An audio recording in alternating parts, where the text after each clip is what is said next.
¿Por qué hacemos filas durante millones de horas, millones de personas en el mundo?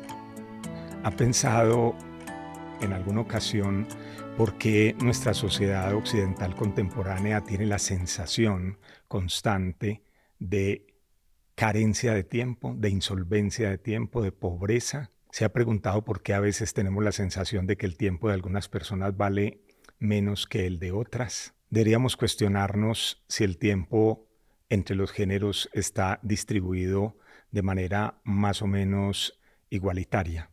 Estos y otros problemas son los que yo trato en mi libro Derecho y Tiempo, un ensayo sobre cronojusticia y derecho al tiempo. Le voy a tratar de mostrar por qué nuestras sociedades son sociedades tremendamente cronoinjustas y vamos a tratar de averiguar ello, por qué es así, cómo se generó y cómo podemos resolverlo.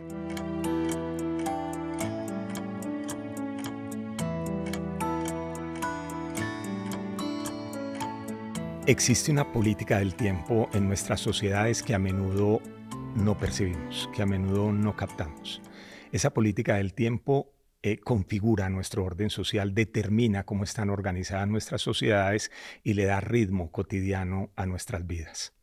El cronograma, los relojes, los calendarios ordenan nuestras vidas de manera cotidiana. En nuestra vida ordinaria, esta angustia que sentimos por el tiempo, esta angustia que sentimos por la distribución del tiempo, la manera como entendemos que el tiempo está construido para nuestras sociedades, tiene un origen y es un origen de larga duración. Lo que entendemos en Occidente como el calendario, el reloj y la coordinación de relojes a nivel global tiene un origen, y ese origen, que es de larga duración, es un origen de carácter político.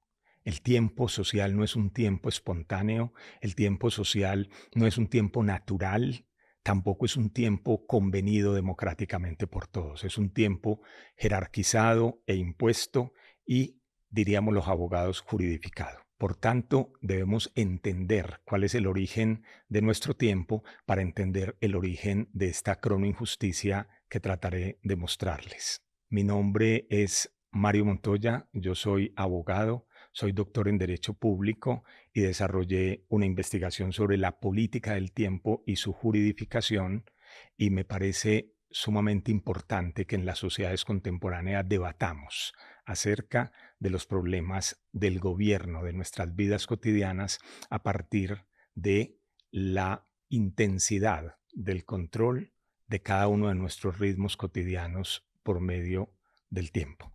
El tiempo que gobierna nuestras vidas es un tiempo que tiene origen hace algunos siglos. Nuestros calendarios y relojes están articulados alrededor de 4 ideas fundamentales: el calendario juliano, el calendario gregoriano, el meridiano de Greenwich con sus usos a nivel global, a nivel planetario, y los relojes, fundamentalmente los relojes atómicos. Estas 4 construcciones culturales, científicas y políticas son altamente, digámoslo de esta manera, manipulables a lo largo de la historia. Aunque a menudo no nos percatamos de eso, el calendario que manejamos en nuestras vidas cotidianas y los relojes con los que medimos nuestro tiempo son solo una convención. A menudo pensamos que esos calendarios y esos relojes tienen algún tipo de objetividad o de naturalidad o que emergieron en nuestra cultura, pero lo que hay es detrás de ellos son decisiones políticas profundas que en ocasiones hacen aparecer y desaparecer días, hacen aparecer y desaparecer décadas o incluso por momento siglos. El tiempo que contamos hoy en día, cuando decimos que estamos en el año 2025 y que la hora es la hora que marca sus relojes, es solo una convención, y eso es importante para controlar, ordenar y a menudo dominar las sociedades. El tiempo social es un tiempo determinado políticamente y ello es importante. Hay distintos episodios a lo largo de la historia que lo demuestran, y esos episodios son importantes para comprender esta angustia por el tiempo y la cronoinjusticia que determina la manera como convivimos en nuestras sociedades contemporáneas. Por ejemplo, el calendario juliano o el calendario gregoriano, ¿sí? Son construcciones en las cuales las determinaciones del emperador Julio César o del Papa Gregorio determinaban el tiempo social como un tiempo derivado de perspectivas imperiales o de perspectivas religiosas.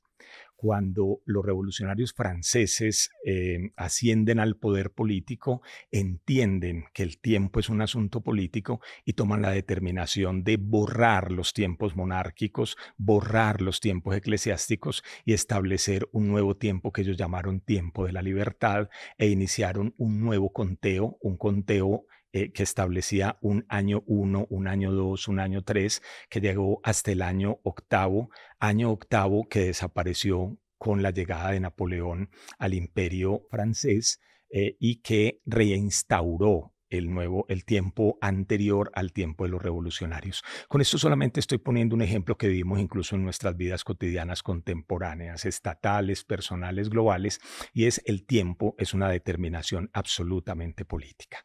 Es decir, que un Estado quede alojado en un determinado uso horario no es una determinación científica, sino una opción política. De ahí que, por ejemplo, los dictadores europeos coordinaran el tiempo con la Alemania de Adolfo Hitler y establecieran que sus usos horarios eran el mismo uso horario de la Alemania de Hitler. Esto tiene una tremenda importancia porque parte de la explicación de los órdenes contemporáneos, como lo he señalado, deriva de estas ideas de la imposición de unos tiempos que son tiempos esencialmente de carácter político. ¿Por qué es tan importante entender que el tiempo tiene carácter político? Es muy importante entenderlo porque eso nos permite saber que ese tiempo lo podemos modificar, lo podemos cambiar y podemos llegar a nuevos acuerdos y a establecer nuevas formas de manejar el tiempo social. No estamos atrapados en una única manera de entender el tiempo y el tiempo puede ser reconstruido socialmente para superar aquellos problemas que mencionaba hace unos minutos de insolvencia de tiempo, de desigualdad en el uso de los tiempos, desigualdad en la distribución de los tiempos o de que esta sensación que tenemos de perder el tiempo en las filas, podamos modificarla. Así que aquí se vuelve importante entender qué es la política del tiempo, de dónde apareció, cómo se la define y cómo el orden jurídico establece esa política como obligatoria. Pues bien, la política del tiempo que determina y ordena nuestras sociedades y que define los ritmos sociales y que produce esos efectos de angustia, de sensación de pérdida del tiempo, de injusticia, de cronoinjusticia, como lo señalo en mi libro, digamos que acentúa esa sensación de angustia en razón de que el orden jurídico, el derecho, nuestros sistemas jurídicos, es decir, nuestras leyes, nuestras constituciones, nuestras sentencias, etcétera, establecen el tiempo con un concepto que es clave para nosotros los abogados y es el concepto de perentoriedad. El derecho se caracteriza por eso, por la perentoriedad. Y siempre tenemos la sensación, y ello es así porque el derecho juridifica esta política, siempre tenemos la sensación de que hay un plazo que se nos está venciendo, un término que se está cerrando, y esa perentoriedad produce la angustia de nuestra vida cotidiana. Nuestra vida cotidiana se desarrolla en redes jurídicas altamente intensas, enjambres normativos infinitos. Nuestras vidas están regidas desde el nacimiento hasta la muerte por millones de normas jurídicas, cada una de las cuales establece un plazo o un término. La sensación de angustia de que hay algo que está a punto de vencerse, algo que está por terminar, es una sensación exclusivamente occidental de relaciones de nuestra sociedad, digamos, desarrollada particularmente mercantil y de unos intercambios intensos de esas relaciones. Pues bien, ese orden jurídico nos produce angustia porque acoge una política del tiempo que se caracteriza por el vencimiento constante de plazos. En nuestras vidas se nos vencen plazos todos los días, casi diría yo, todas las horas y pronto seguramente cada minuto. La importancia de esto está en preguntarnos si tiene sentido vivir vidas definidas a partir de la angustia por el vencimiento de algún término. La importancia de esto es muy relevante a nivel global y distintos autores como Harari, Hartmut Rosa, Byung-Chul Han y otros numerosos se indagan si tiene sentido vivir vidas cada vez más aceleradas y más angustiosas. ¿Podemos acaso preguntarnos acerca de la modificación de nuestro orden social en este asunto particular de la angustia por el tiempo? Deberíamos vivir vidas que tengan vencimientos constantes, cotidianos. ¿Tiene sentido que Occidente haya construido esta manera de abordar nuestras existencias? Yo lo dudo. En cualquier caso, hay culturas alternas a la cultura occidental, culturas que todavía perviven, que construyeron una relación cosmogónica y de percepción con el tiempo completamente distinta a la relación occidental. Así que lo que debemos preguntarnos es si vale la pena seguir el trayecto de una cultura que conduce a tiempos cada vez más acelerados, vidas cada vez más vacías y órdenes jurídicos que determinan constantemente un plazo de vencimiento y un término que se acaba constantemente. Creo que eso es lo que debemos preguntarnos como sociedad cuando pensamos en la juridificación de la política del tiempo contemporánea. Tuve la oportunidad de trabajar durante varios años con culturas tradicionales colombianas. Trabajé con comunidades indígenas, con comunidades negras y con comunidades campesinas en un país con un territorio extenso como es Colombia y que por fortuna no todas están integradas al tiempo occidental. Estas personas en sus culturas tienen una concepción del tiempo completamente distinta a la nuestra. Tienen vidas que podríamos llamar más parsimoniosas y conciben el tiempo de una manera completamente desarticulada del tiempo occidental, aquel que definíamos como un tiempo establecido a partir del calendario juliano-gregoriano, ¿sí? De los tiempos establecidos en milisegundos por los relojes atómicos, de los usos horarios coordinados a partir del meridiano de Greenwich, entre otros. Estas personas viven tiempos completamente distintos, viven tiempos asociados a ritmos naturales, ¿no? Los ritmos probablemente de las cosechas, los ritmos climáticos, los ritmos de vida y muerte, y sus vidas no son vidas angustiosas para nuestro tiempo cotidiano. Esto lo menciono porque nuestros científicos llevan décadas anunciando que estamos cerca del fin de los tiempos. Y este fin de los tiempos lo grafican los científicos a partir de la metáfora del reloj del fin del mundo. Aquel reloj que establece que nos quedan 3 minutos como humanidad para que el tiempo de la humanidad sea un tiempo sin retorno, sin regreso, ¿no? Y dejaremos de conocer la humanidad que conocemos hace algunos siglos. El reloj del fin del mundo, construido por estos científicos, no encaja para nada con la manera de entender el tiempo de estas comunidades tradicionales. Lo que quiero decir allí es que estas comunidades tradicionales construyeron su relación del tiempo de una manera completamente distinta y su relación con el entorno igual. Una relación con el tiempo y el entorno occidental fundamentalmente basada en el consumismo extremo, en el exterminio de las especies, en la aniquilación del equilibrio natural, ecológico, climático, pues condujo a una sociedad en crisis de desaparición real. La pregunta que nos debemos formular y la pregunta que yo me formulo en mi libro es: ¿cuál es el derecho? ¿Cuál es el orden jurídico? ¿Qué modificaciones deberíamos tener en el mundo de las leyes para afrontar lo que podemos llamar, con toda tranquilidad científica, el fin de los tiempos?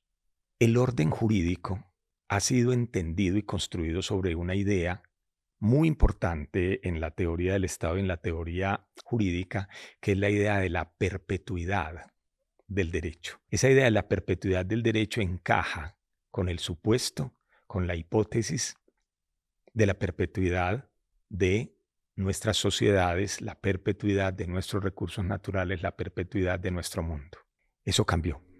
Tenemos suficientes fundamentos científicos para entender que eso hoy no es viable, que tendríamos que pensar en sociedades próximas al colapso, en sociedades en crisis de desaparición real.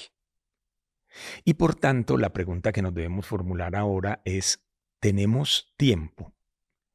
Y una segunda pregunta muy importante asociada a eso y muy relevante para el derecho, para todas las personas y en particular para nosotros los abogados es, ¿y el orden jurídico reconoce que hoy carecemos de tiempo?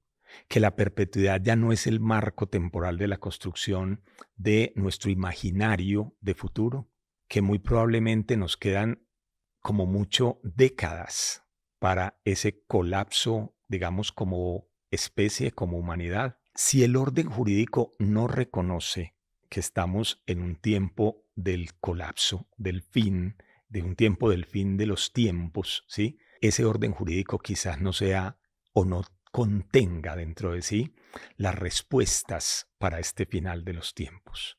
Si el orden jurídico se basa todavía en ideas de PIBs, es decir, Productos Internos Brutos Nacionales calculados a décadas, o contratos de explotación de recursos naturales calculados a décadas y a veces a siglos, no es nada compatible con la angustia de la desaparición inmediata, muy próxima de la humanidad. La pregunta entonces es, ¿qué debemos modificar? No solo en nuestros órdenes sociales, sino en nuestro orden jurídico, para que el orden jurídico reconozca que nos queda poco tiempo y empecemos a preguntarnos cuáles contenidos de nuestro orden jurídico debemos modificar. Debemos, por ejemplo, todavía fundarnos en la idea del crecimiento económico. La idea del crecimiento económico se basa en la idea de la perpetuidad. Pero si el fin de los tiempos es próximo, de acuerdo a la construcción científica del reloj del fin del mundo, lo que debemos indagarnos entonces es qué orden jurídico debemos tener. ¿Un orden jurídico de la perpetuidad o del fin de los tiempos? ¿Cuál es el contenido de un orden jurídico del fin de los tiempos?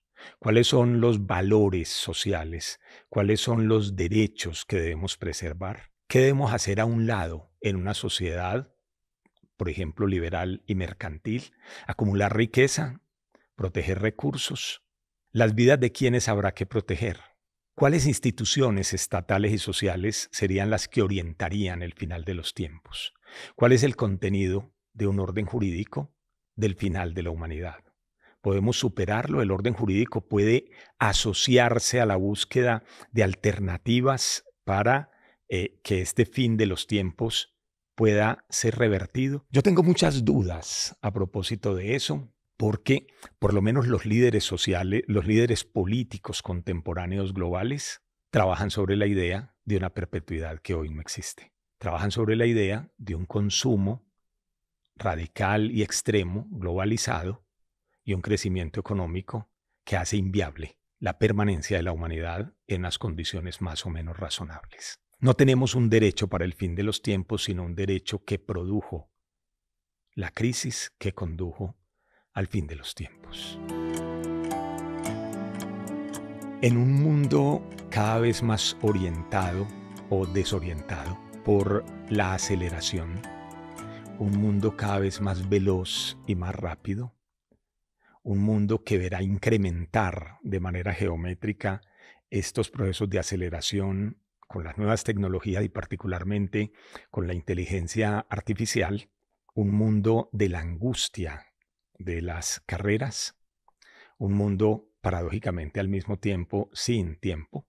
Deberíamos preguntarnos si los órdenes jurídicos, si el derecho, si las normas jurídicas, si las leyes cada vez debieran ser también más veloces. Los abogados sabemos que los procedimientos jurídicos cada vez padecen más el mal de la aceleración. Cuando se revisa las etapas de los procesos jurídicos en los distintos lugares del mundo, a menudo las modificaciones que sufren son modificaciones aceleratorias. Procesos abreviados, procesos de oralidad y los agentes del Estado, por ejemplo, los jueces o las autoridades administrativas, cada vez se ven presionadas a decidir todos los asuntos de nuestras vidas cotidianas por millones en marcos cada vez de una aceleración más extrema. Hoy en día uno de los usos más relevantes de la inteligencia artificial pasa por contribuir a ese proceso de aceleración jurídica. Es probable que algunos aspectos de nuestras vidas jurídicas convenga que se decidan más rápido, sin duda. Una justicia lenta es una justicia problemática hasta el punto de que se suele señalar que es carente de justicia, es decir, que una justicia lenta no es justa. Pero esto tiene diversas dimensiones. Debemos preguntarnos también quiénes son las víctimas de la aceleración jurídica, quiénes pierden con procesos jurídicos cada vez más veloces, cada vez más rápidos. Todo proceso de aceleración mejora el derecho. Yo lo dudo, y lo dudo muy seriamente. Es verdad, insisto, que hay algunos campos en los que conviene que el orden jurídico vaya un poco más rápido. Pero el derecho tiene unas dimensiones que no tomamos en cuenta cuando pedimos que se aceleren sus decisiones, cuando pedimos que el juez tome una determinación más rápida o que el Congreso de la República saque una ley con mayor prontitud. El derecho tiene una dimensión que es muy importante, y es que el derecho es uno de los factores de coordinación social más importante y sobre todo uno de los factores de convivencia social más importante. Y en ese sentido, como factor de convivencia social, yo no estoy muy seguro de que el derecho deba experimentarse a partir de la aceleración. Construir relaciones sociales alrededor del derecho lleva tiempo. Formar sujetos jurídicos que comprendan, por ejemplo, una constitución, lleva tiempo. Acelerar esos procesos no es posible y quizás carece de sentido. Una sociedad necesita muchos años para entender el derecho que establece una nueva constitución. La sociedad no cambia con el cambio de una constitución. La sociedad no cambia con el cambio de una ley que puede ser instantánea. La sociedad necesita a menudo quinquenios, décadas, para entender el marco jurídico en el que vive.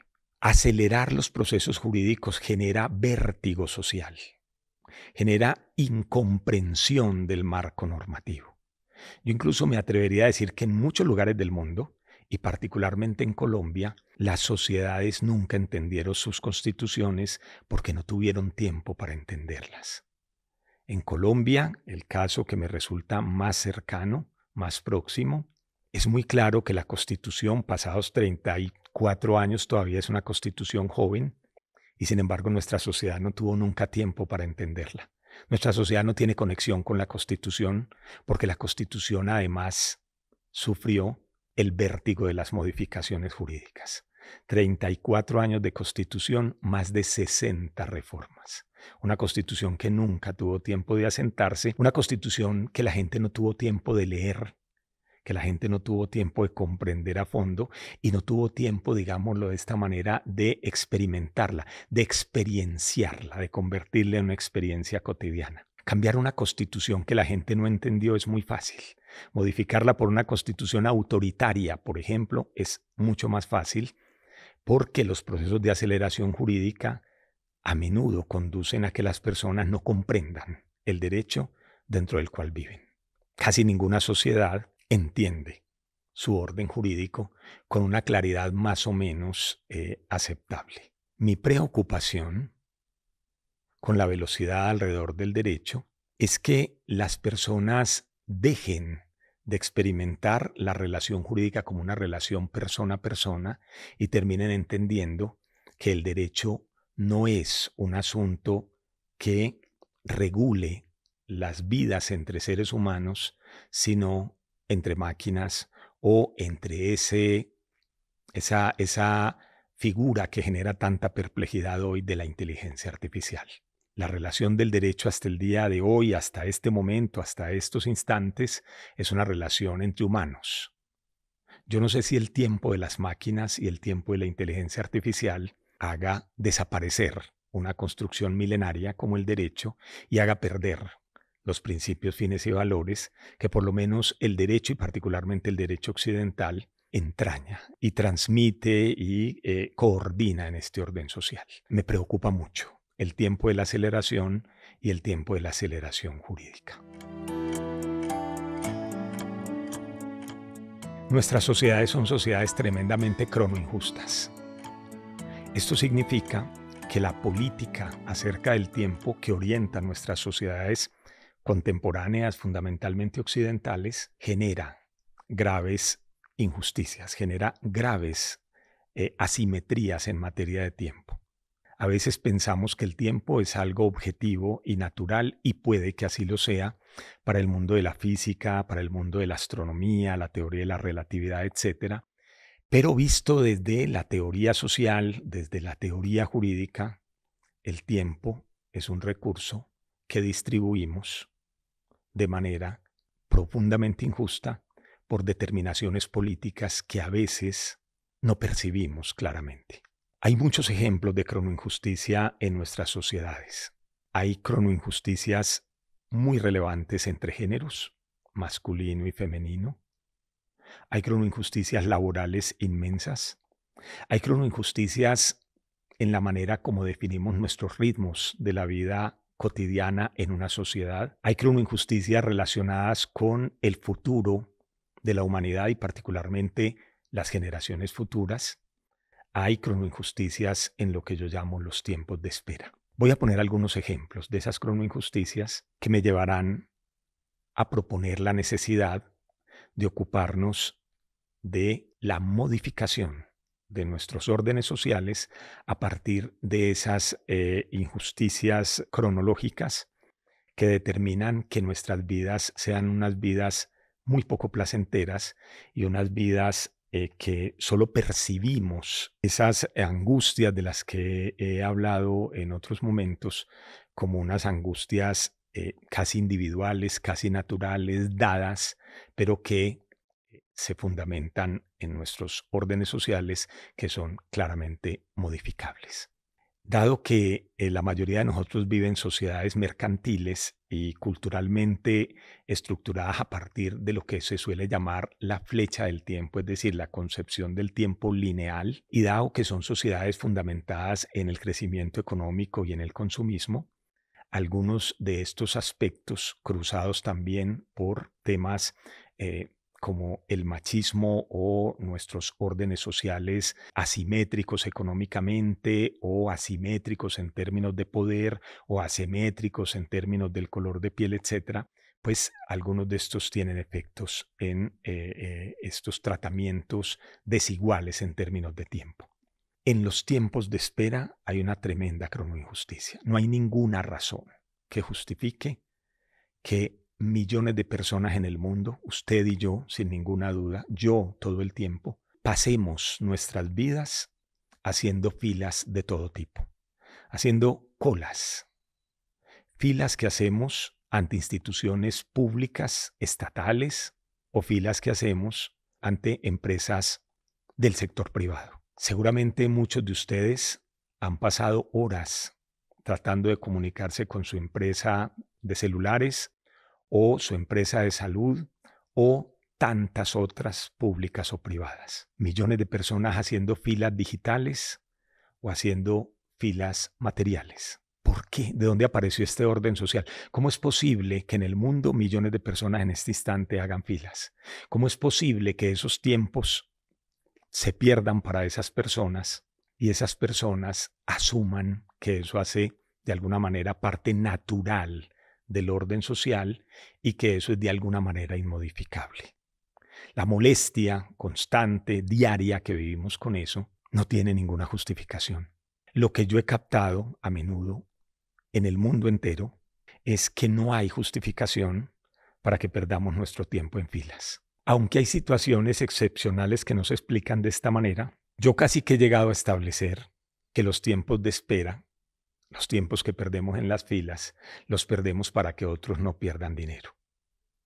Que hay empresas que se hacen ricas de cuenta de que nosotros perdamos nuestro tiempo en esas colas. Que reducen el personal que presta su servicio mientras aumentan nuestros tiempos de espera. Y aumentan nuestros tiempos de espera porque vender un tiempo de aceleración en la atención de sus servicios implica unos costos mayores para nosotros. Tuve la fortuna mientras desarrollaba mi doctorado de vivir en Europa en distintos países y allí la vida cotidiana de los europeos es hacer filas digitales o materiales. Viví algunos meses en Estados Unidos y es el país de las colas. Acabo de regresar de Londres y es un país que hoy, en el 2025, sus vidas, las vidas de los londinenses, las vidas de los ingleses en general, se viven a partir de las colas. La pregunta es, ¿qué justifica eso? ¿Cómo es que el orden jurídico es ciego a la pérdida de esos tiempos? ¿Cómo es posible que no existe ningún tipo de compensación para el tiempo perdido en las colas? ¿Podríamos indemnizarlo? ¿Hay un derecho a no perder el tiempo en esas colas? Ese es un problema muy serio de los tiempos de espera. Es un problema muy serio de la cronoinjusticia. Pasamos seguramente miles de horas de nuestras vidas, muchos días y quizás años, en ese tiempo perdido. Mi propuesta, desde luego, no es indemnizar, ni siquiera compensar. Mi propuesta es que no nos hagan perder el tiempo. Eso es posible. O por lo menos que se reduzca a un tiempo razonable. Pero aún si no se pudiera, pues que se compense, ¿no? O en último término, que se indemnice. Y que se indemnice a unos precios razonables. A unos precios razonables que hagan que estas empresas, estas instituciones, no sientan que hay un incentivo en hacernos perder nuestro tiempo. Entre géneros hay también unas enormes cronoinjusticias. Las mujeres suelen cargar con unos tiempos mayores que claramente hoy denominamos y reconocemos como tiempo del cuidado. Muchas mujeres pasan tiempo en el hogar cuidando a los niños, las mascotas o las personas adultas. Y nuestras sociedades apenas están empezando a indagarse si esos tiempos deberán ser distribuidos de otra manera, compensados, indemnizados, pagados con salarios y demás. Pero no es solo este tiempo, hay un montón de tiempos que entrañan nuestras desigualdades de género. Un tiempo muy curioso, aparentemente irrelevante, pero para mí importante, es también el tiempo que las mujeres pasan haciendo filas en los baños públicos. La arquitectura y el derecho definen más o menos baños igualitarios en el mundo entero. De tal suerte que los hombres llegamos a un baño público y la fila de hombres suele ser una fila muy reducida y la de las mujeres una fila enorme. Por distintas razones de orden cultural, biológico, de género, etc., las mujeres requieren más tiempo en los baños. Hay una tremenda cronoinjusticia en que hagan día a día muchas más filas que nosotros los hombres. Hay cronoinjusticias de toda índole. Me preocupa adicionalmente las cronoinjusticias de carácter laboral. Son estructurales. ¿Cuánto vale el tiempo de una persona como yo? Yo soy doctor. ¿Y cuánto vale el tiempo de una empleada del servicio doméstico o de, digamos, servicios materiales en cualquier empresa, en cualquier institución del Estado, en una universidad? Esos tiempos se pagan de manera tremendamente cronoinjusta. Algunas personas ganamos 20, 30 veces más, mucho más que cualquier otra persona y sin embargo desarrollamos tareas muy importantes socialmente. No hay ninguna justificación en el mérito. El mérito no da para tanto, para explicar que una persona trabaje las mismas horas que yo y que sin embargo gane 10 o 20 veces menos. Eso es una tremenda cronoinjusticia. Pero hay cronoinjusticias de todo tipo que el derecho ha ido reconociendo, por fortuna. En Colombia y en el mundo salió recientemente la ley de desconexión laboral. El trabajo se acaba cuando se acaba, la jornada se acaba cuando se acaba y se le prohíbe a los empleadores contactar a sus empleados por fuera del horario laboral. Hay cronoinjusticias de toda índole, la incompatibilidad de los tiempos sociales y de los ritmos sociales. Necesitamos una ley del tiempo que articule cosas como el ingreso de los vehículos a una ciudad luego de unas vacaciones o lo que aquí en Colombia llamamos un puente, para que las personas no pasen horas tratando de ingresar a la sociedad, o una ley que articule los tiempos sociales, por ejemplo, de las guarderías con los tiempos laborales, con los tiempos de estudio, con los tiempos de descanso, con los tiempos que dedicamos al deporte, con los tiempos que dedicamos a las mascotas o a las personas que necesitan de nuestra asistencia y nuestra ayuda.